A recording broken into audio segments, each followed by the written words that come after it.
तो प्रभास फैंस के लिए ये गुड न्यूज, और सिर्फ प्रभास फैंस ही नहीं, अमिताभ बच्चन के फैंस के लिए, कमल हसन के फैंस के लिए ये गुड न्यूज है।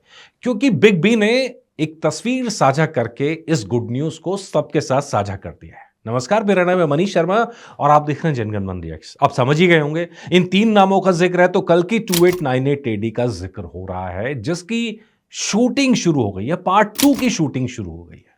पार्ट 1 जब आया तो पार्ट 1 में ऐसा लगा कि पूरी पार्ट 2 का बैकग्राउंड तैयार कर दिया गया और नाग अश्विन ने जिस खूबसूरती के साथ इस पूरे ड्रामे को तैयार किया है, पूरी फिल्म को तैयार किया है, अब उससे पार्ट 2 का एक्सपेक्टेशन बहुत हाई है। हालांकि फर्स्ट पार्ट के अंदर हमने देखा कि पूरी चीजें उस तरह से खुली नहीं, लेकिन जहां अश्वत्थामा का जिक्र आया, जहां करण का जिक्र आया, तो वहां आप सब देखते हैं कि किस तरह से एक एक्साइटमेंट क्रिएट हुआ था फिल्म के अंदर में, और अब तो वहां से और ऊपर जाने वाला है। तो अब ये सारी चीजें मिला के एक ना एक पूरा सीन क्रिएट कर दिया था नाग अश्विन ने, और वहां से अब उम्मीद थी कि पार्ट 2, लेकिन कुछ डिलेज के बाद में, चीजों के झटके के बाद में, अब पार्ट 2 का काम फाइनली शुरू हो गया है।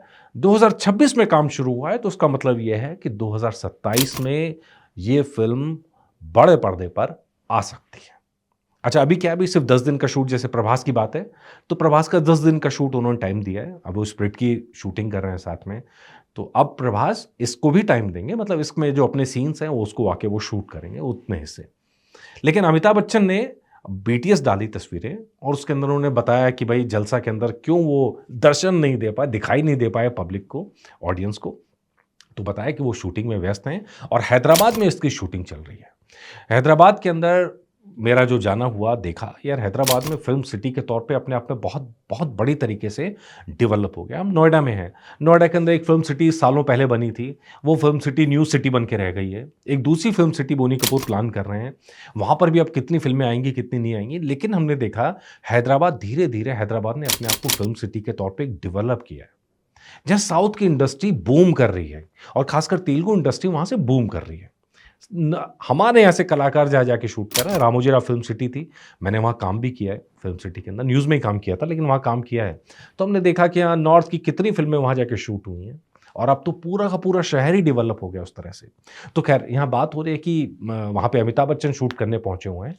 पिछले दिनों हमने देखा एक्सपेरिमेंट, जहाँ बॉलीवुड फिल्म बनी पूरी तरह साउथ में, मतलब जाट की बात हो रही है, पूरी तरह हिंदी फिल्म साउथ के अंदर ही बनी थी।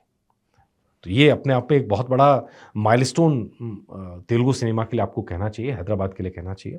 लेकिन एक बड़ी चीज़ ये भी थी कि कमल हसन और अमिताभ बच्चन 40 साल बाद एक साथ काम कर रहे हैं। पिछली बार भी फिल्म में साथ में थे, लेकिन वो आमने-सामने का शूट नहीं था उनका। इस बार आमने-सामने का शूट हुआ है और गिरफ्तार के बाद से अब उनका नंबर आया दोनों के साथ शूट करने का। तो ये बड़ा इंटरेस्टिंग है कि बड़े-बड़े कलाकार एक फ़िल्म के अंदर हैं। कहानी इतनी बड़ी, इतनी ज़बरदस्त कहानी, और कल्पना, इमेजिनेशन, और जिस तरह की तैयारी इस पूरी फ़िल्म के लिए की गई है, मतलब मुझे याद नहीं कि ऐसी तैयारी हमने कहाँ देखी है। पूरी की पूरी स्टार कास्ट ले लो, ड्रेसेस ले लो, आर्म्स ले लो, एक-एक चीज़ के ऊपर इतनी बड़ी तैयारी करी गई है। लेकिन झटका भी लगा, दीपिका पादुकोण के बाहर होने से अब कह रहे हैं कि साई पल्लवी उनकी जगह आ गई हैं। तो अब देखते हैं वो किस तरह से इस चीज़ को मैनेज करेंगे, क्या करेंगे। बिल्कुल निगाह बनी हुई है, लेकिन अच्छी खबर सभी के लिए कि इंडियन सिनेमा इस लेवल पे सोच कर रहा है, एक स्टार वॉर के साथ अपना कंपैरिज़न कर रहा है। देखते हैं क्या बन के निकलेगा, जो बन के निकला आपके लिए अपडेट लाते रहेंगे। आप लोगों को इस फ़िल्म से क्या उम्मीद है कि पहले वाली से क्रॉस करके आगे जा पाएगी कि नहीं जा पाएगी? आप लोगों का इस बारे में क्या कहना है, मुझे कमेंट करके बताइएगा। नमस्कार।